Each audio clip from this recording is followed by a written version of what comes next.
Hello and welcome to another brand new episode of What the FinTech, the podcast from the team behind FinTech Futures and the Banking Technology magazine.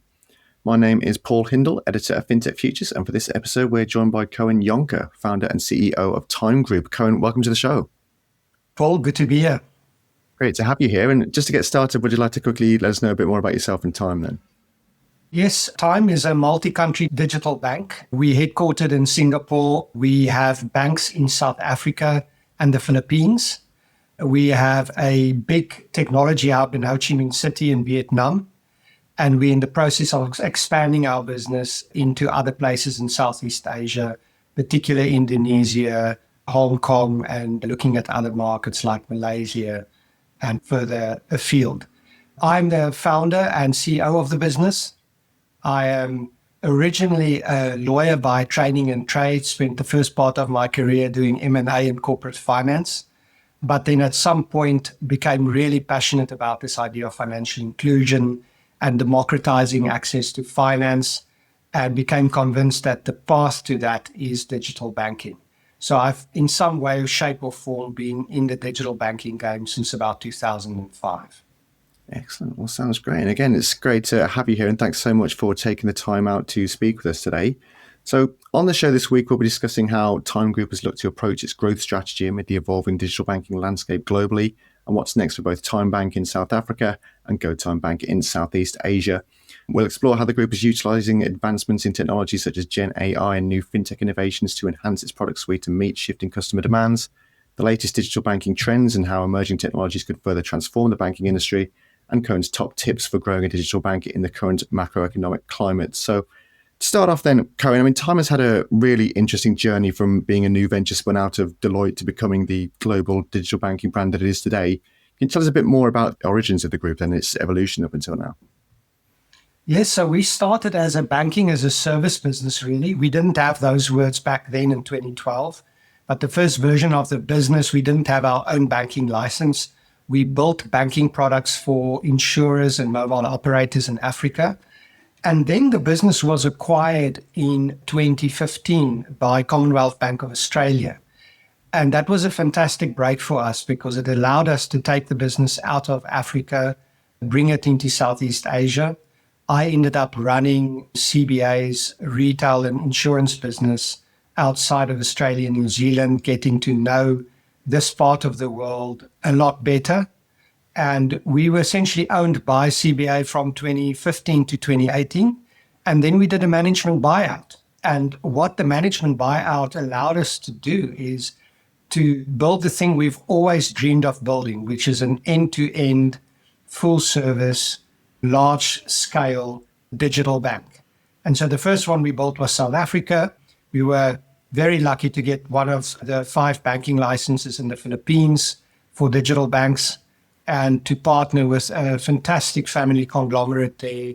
The Gokongwe family, their listed entity is called JG Summit, and Robinson's Retail is their retail arm.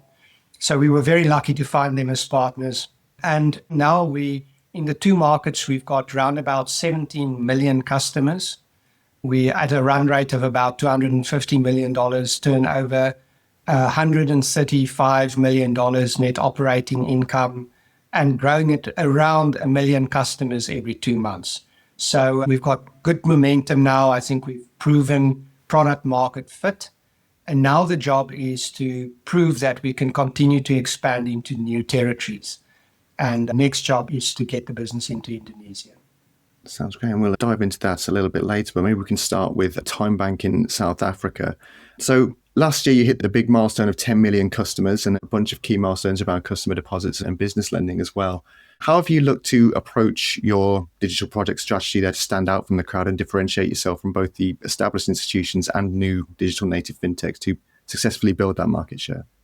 This is, I think, the ongoing debate amongst digital bankers and fintechs is how do you escape commoditization? How do you get noticed? And also, how do you get the pace of customer acquisition and adoption that you need to outrun your cost base? You know, the big problem in digital banking is it's an expensive business. So it's a bit like any other large-scale technology platform. You sort of have an embedded cost and you have to get scale to become profitable. And so the approach we've taken that has really worked well for us is that we're essentially running a hybrid model, what some people call a phygital model, where we deploy infrastructure into retail stores. So imagine you walking into your local, in Singapore, it would be Cold Storage or Fair Price or Tesco or one of these retail stores, but it could also be a clothing and apparel retailer or a pharmacy. And there you find a digital kiosk, a stand-up kiosk, and a brand ambassador who invites you to become a bank customer. And you're able to open your bank account there in about 3 to 5 minutes using your biometrics, no paper required, and you get issued on the spot a Visa debit card, and you're able to immediately use the account. That's the experience that most of our customers have. What we then also have is we deploy into these retail environments cash management infrastructure at the till points, at the checkout counters. So our customers can deposit and withdraw cash inside the retail store. And so what we're really doing is we are turning the retail store environment into a very cost-effective light footprint branch. You can think of the kiosk and the ambassador as replicating the sales and service function of the branch. And you can think of the till point as replicating the teller function of the branch. And what that has allowed us to do is to onboard customers a lot faster, a lot cheaper. And this is a bit counterintuitive because people say, surely just downloading an app must be cheaper. Turns out that this is much more cost effective in terms of your CAC, your cost of onboarding a customer. And it has really helped us establish trust a lot faster with customers, because you can imagine the difference between being convinced to download an app and trust this app as your bank, and walking into your local trusted retail store, seeing somebody from your community there explaining the product to you and being able to deposit and withdraw cash in your local environment. So for emerging markets, this has really been, I would say, this has been the party trick for us. So in South Africa, about 8 out of 10 of our customers get onboarded through these physical channels. In the Philippines, it's closer to 5 out of 10. So we also have a process where you can onboard and just use the app in a purely sort of online way. But that has been, I would say, the number one reason for our commercial success so far. Excellent. Sounds great. And given the rapid rate of technological change that we're seeing at the moment, how have you looked to approach your tech and innovation strategy then to keep on top of new developments? That's a nice lead into what I think is our second most important differentiator in our business, which is how we approach our technology environment. And Paul, I have to warn you, I might bore you and your listeners to tears here. So just stop me if I get ahead of myself. So the way we think about technology is that the pace and quality of the technology that you develop will become the single most important differentiator in future. And so our job in the engine room of the business, where we design, build, and deploy products, is simply to be able to develop new things faster and at a higher quality than our competitors. And to do that, there are a few things that we think are important. The first is we centralize everything. So the heart of our engine room is in Ho Chi Minh City, and we design, build, and deploy all products and run all products centrally. We do everything in the cloud. We use AWS Cloud as our platform. We are largely using one code base for all our deployments. So it's a single code base, parameterization into the different countries. That is easier said than done, and there's a lot that goes on under the hood. And in the short term, you sometimes have to go slow to go fast. But the way we think about it is building a bank is not like building a car. You build it and then you drive it for 5 years. Building a bank is like building a city. It constantly rebuilds itself on top of the ruins of what you've had before. And so we currently, I think, do about 30 code drops per day in production across our markets. We need to speed that up and do more and more code drops, more and more quality code drops, and do it with fewer people. So being able to go faster. And we think that is the heart of what we need to get right. Sounds great. And have you been looking to integrate new developments in areas like GenAI and hyper-personalization, for example? Is there anything new that you're working on now that you can tell us about? I had a call from one of our senior guys, Nate Clark, who runs our Philippines business. He was representing us at something in Greece.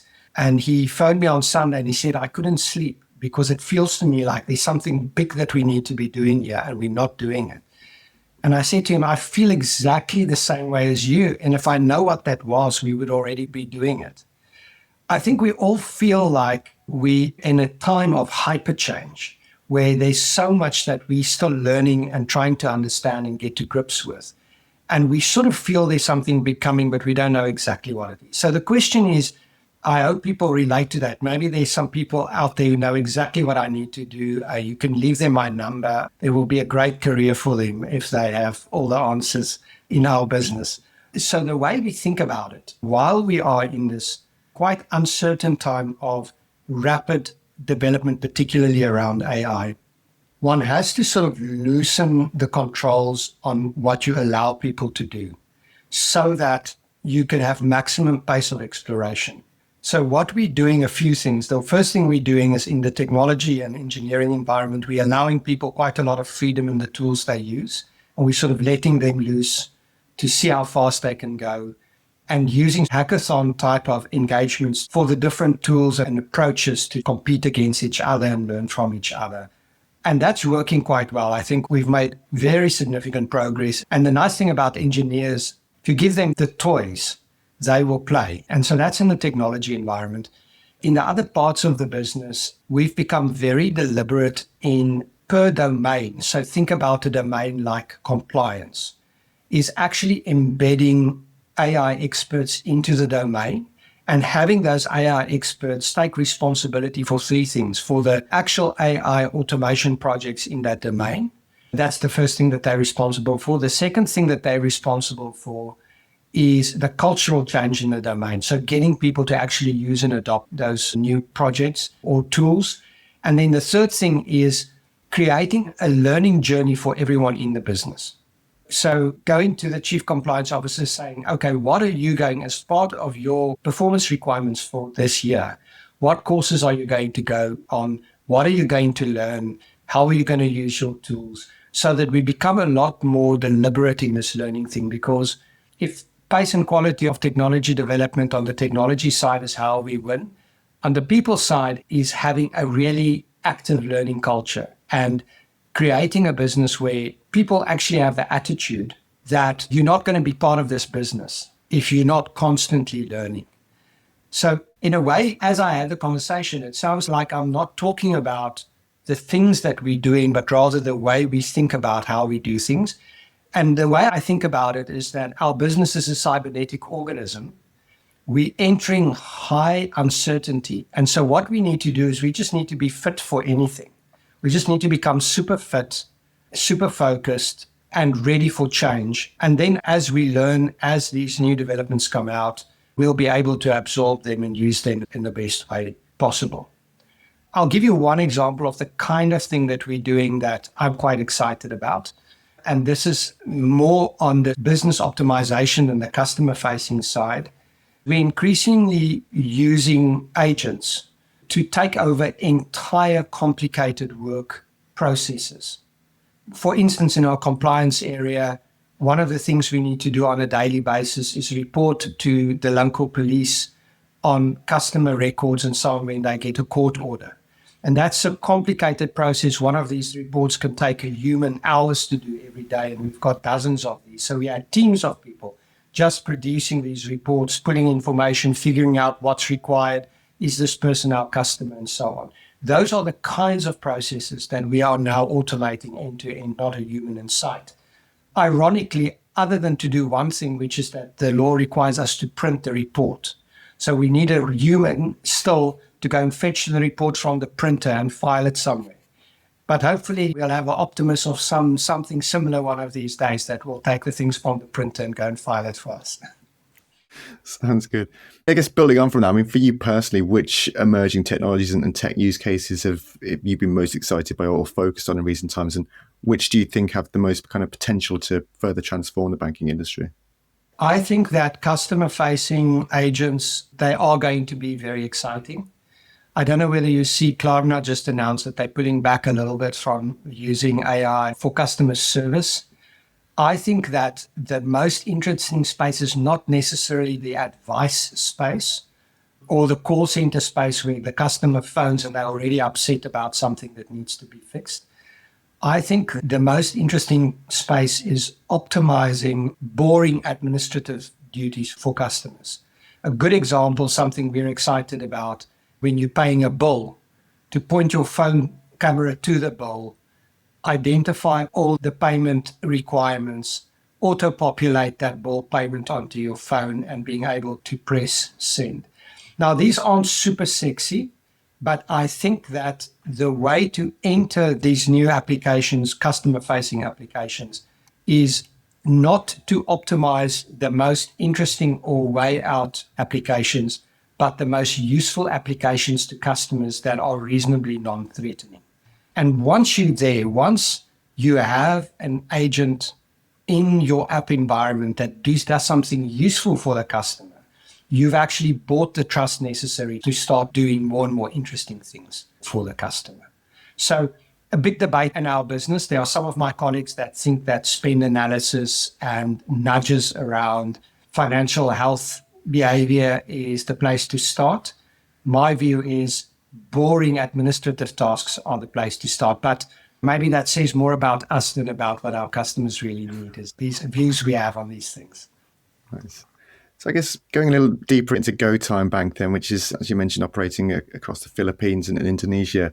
I mean, what was it that drew you to the Southeast Asia market? And have you noticed any key similarities or differences between South Africa and Southeast Asia when it comes to digital banking or fintech more generally? I mean, Southeast Asia as a part of the world is just super exciting. And from a digital banking perspective, it's the obvious things. We have reasonably progressive regulators who share our passion for democratizing access to finance and want to see more competition. We have large, underserved and tech-savvy populations that are rapidly taking on these new tools and are, in fact, hungry for them. The demand in the Philippines is just mind-blowing. And then we've got good retail infrastructure, which for our model is very important. So Philippines, from our perspective, has been an amazing market. It's been good to us, everyone from the regulator to our partners to customers. We are now, I'll brag a little bit if that's okay, Paul. We now have the best net promoter score in the Philippines of 78. I didn't actually think we'd ever get a 78 net promoter score. That's a great vote of confidence by our customers and is by 15 points better than the next player in the market. So I think we found something, an experience that really works for our customers. Interestingly, markets are not that different. So as often when I deal with bankers in particular in countries all over the world, actually, they would say to me, this place is different from the rest of the world. It's not the same. That's in some ways is true. There are unique regulations. There are, particularly in terms of people's approach to credit and how mature the credit markets are, it can be quite different. But from another perspective, humans are very much the same everywhere. And I don't say that as a sort of a statement of belief or of faith. I say that because that's what our data tells us. It is astonishing when we compare data, even the data related to the behavior of our ambassadors and what incentives work for them, what doesn't work for them, and so on. It is remarkable how similar people in South Africa and the Philippines are. And for me, that bodes well for multi-country digital banking models. I guess the yin and yang of it is that understanding that humans are pretty much the same everywhere in the world. I always say to my daughters, there is no them. There's only us. We're very much more the same than we think when it comes down to the basics. At the same time, I don't think one should ever enter a new market or a new space without profound respect for the subtleties of that environment and for the way people do things.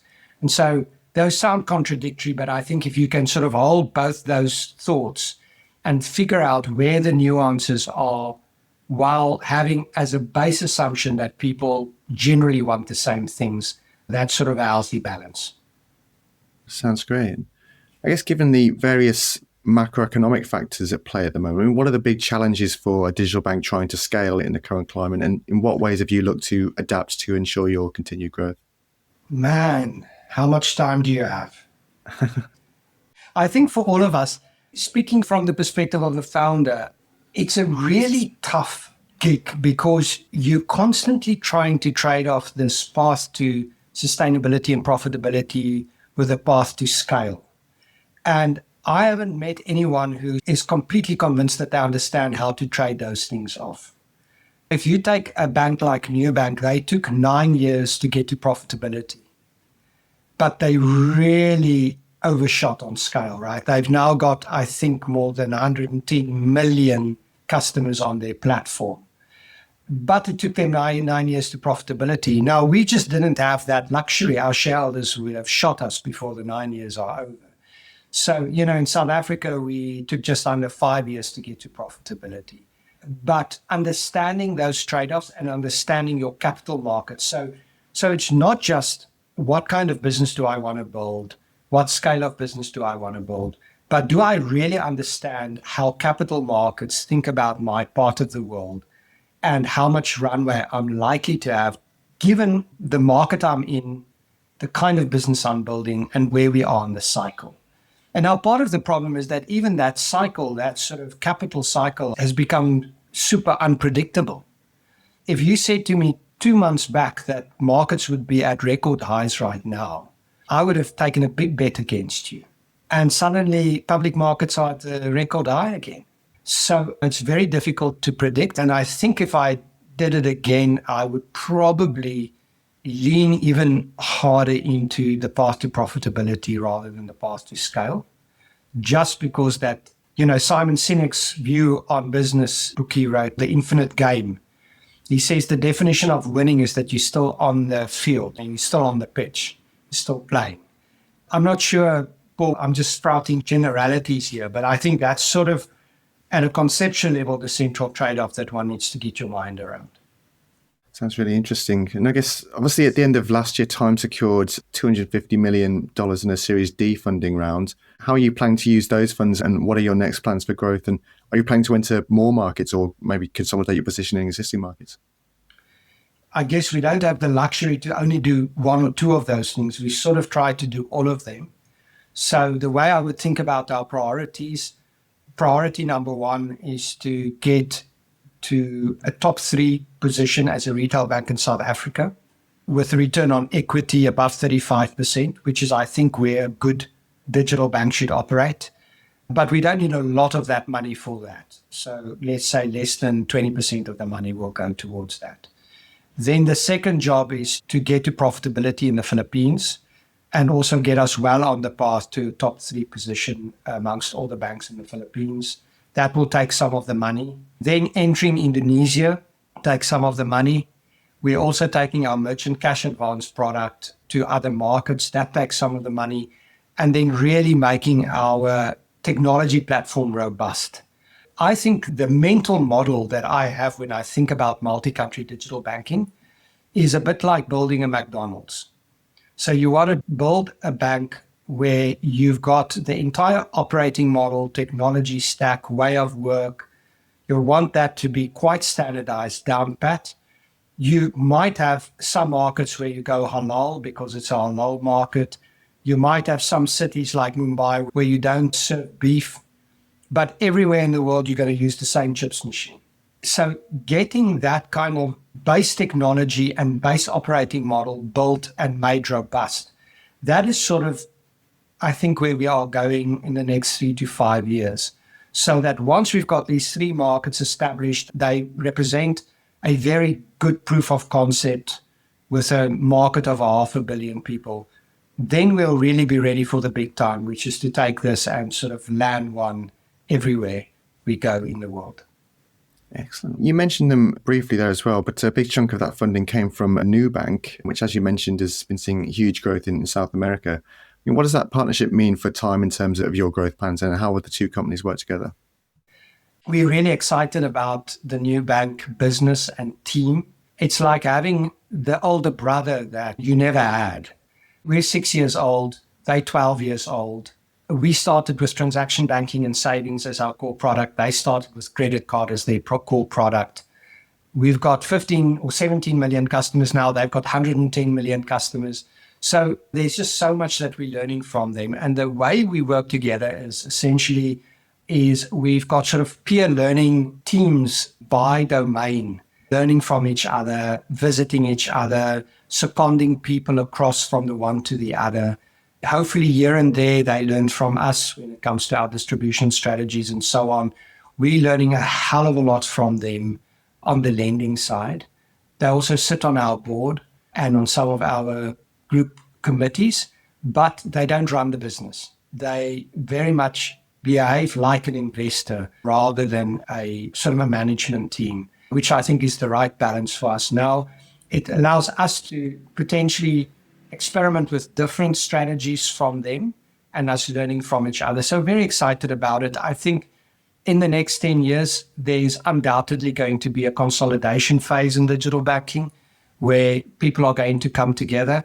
We are keeping our options open. So one option would be to, at some point, for the two businesses to become one. But that's not our plan A. Our plan A is very much to list the Tyme business, go to the public markets in 5 years' time, and list it separately. Let's see how the world plays out and what will create the best shareholder value. Excellent. Sounds good. And we have a lot of fintech founders who listen to the show. I mean, you've touched on a few things as we've gone through the conversation today, but given your experience with building Tyme, what tips or advice would you give to budding fintech founders looking to get started in the current economy? My business school professor said to me that starting a new business is like getting married. He said, there are going to be days you completely hate it, so you better start out really loving it. And I think that for me, the thing that keeps me going 8 out of 10 days is purpose, is actually picking something that I'm really passionate about, that I really want to do, I'm willing to dedicate my life to. And the other 2 days is the team and not letting the people down around me. I'd say the toughest 2 days of the 10, I just do it for the team, for the people around me. So my advice to people is don't only pick competent people to work with, pick people you like and pick a business and a purpose for the business you like. I think that for me is the highest level, the key to success. And then if you can, when it comes to funders and so on, do the same. Sometimes you don't have a choice, but if you have a choice, don't just take the cheapest money from the nearest people. Try and pick, even in your ecosystem, in your partners and your investors, people who are your kind of people. There are many ways to live life and to do business. There are many recipes. There's not one successful recipe. I'm not in the school that thinks that the good guys win or only the bad guys win. I don't think life works like that, but be clear on what your recipe is and what kind of life you want to live. The nice thing about being a founder is that you have agency to the extent that you almost don't have in any other job. And that is exciting. That's also super scary. But then at least your life's going to be tough. At least use your agency to shape it in a way that works for you. Excellent. Sounds good. I guess next steps on from now, once they're off the ground and scaling up, what would you say the key challenges for founders are when it comes to growing and developing their businesses to get to that next level? And what advice would you give for overcoming those? One can sort of dive into many of the aspects of it. I think that for me, sort of figuring out as a founder what kind of founder you are, what you're good at, and where you can make the biggest contribution to your business. And then be clear on where your gaps are and who you need around you to fill those gaps. Be quite humble about it and invite people to tell you where your blind spots are so you can get them filled. I think that's very important. The other thing is understanding as the business evolves, how your job evolves. So there's a day before you launch where you're very much part of the team and you operate primarily as an enabler of the team. But then you launch, and suddenly when you launched, you realize that the thing you launched is not as perfect as you thought. And now somebody needs to represent the customer. Somebody needs to represent sometimes the irate customer in the business and make sure that that voice is heard. And then you change your role. Now, as a leader, now you're really taking leadership And at this point, you can't sort of prioritize your own popularity. People are going to be mad at you, and you have to be at peace with the fact that they're going to be mad at you. And I can give you many examples, but as the business grows, that role evolves, and figuring out how to best contribute to the business. Also being honest with yourself if you're not the person, that maybe you're not the person to lead the business. That's the personal growth journey that I think is tough for many people. And then the other thing is, your job is to always think ahead. Your job is to always figure out, what if the cycle turns?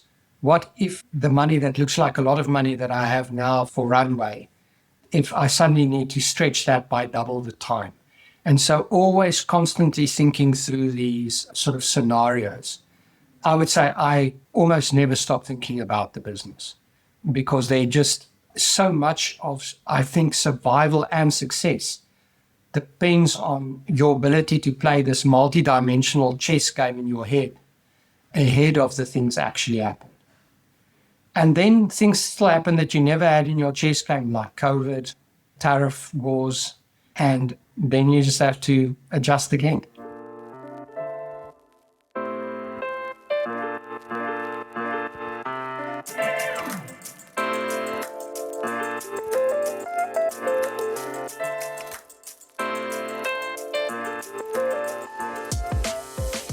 Thanks again, Coen, for chatting with us today. To close out the podcast, we have our now infamous Fintech Jail. So this is where we ask for an industry term, buzzword, or trend that you've seen or heard enough of. Or, of course, you can advocate to free one of the previously incarcerated terms. So what would your selections be for this week? Okay, I'll put one of my favorite words to hate in jail, which is co-creation. I think you've got a few other co-things there. If we create something, of course, we created it together. And then I'll free one that I think is unjustly incarcerated, which is embedded finance. I think that's such a big one, together with contextual finance. I think it's important, and I'll give that one a few days on the street until somebody else hates on it again. Nice. That sounds good. That does tend to be what happens with the jails. Things will come in and out at a constant basis. But I guess with embedded finance, then, what do you think is the next steps with that? What do you think that deserves to be released from the jail then? I think increasingly, finance as a standalone product or service is going to be insufficient. There's this idea that the most sophisticated design disappears. Think about tarred roads. You don't think about a tarred road until there's a pothole. And I think finance is like that. It's oil. It should just flow through the engine. It should pitch up exactly when you need it in your everyday life. And the less people need to think about it, the better it is. And you can only do that by your solution being embedded and being contextual. In other words, showing up in the context of somebody's life at the right point. And a lot of reasons why it wasn't like that in the past is technology wasn't there, but technology is there now. And there's almost no aspect of finance that we can't do that with, that we can't actually really make a seamless part of people's lives. And I think that's the job. Well, yeah, sounds good to me. I'm more than happy to let embedded finance out of the jail this week. And as mentioned, we'll see later down the line if anyone wants to come back on the show and take it back in again. And we will, of course, throw co-creation into the jail. Like you say, we've got a couple of co-words in their competition for sure. It is definitely in there. So more than happy for that one to go into the jail as well. But for now, Coen, thank you so much again for joining us for the podcast today. It's been a pleasure. Thank you. Well, that's all we have time for this week. Thanks, of course, to Coen for joining me. As for FinTech Futures, you can find us online at fintechfutures.com, and be sure to follow us on LinkedIn to keep up with all the latest FinTech news. If you like this podcast and our other episodes, you can subscribe on Apple Podcasts, Spotify, SoundCloud, or your favourite podcasting service to get notified about future episodes. Thanks as well to Arama for editing this podcast. You can check them out at arama.tv. As always, thank you very much for your support, and we'll see you soon for another episode of What the FinTech. But until then, goodbye.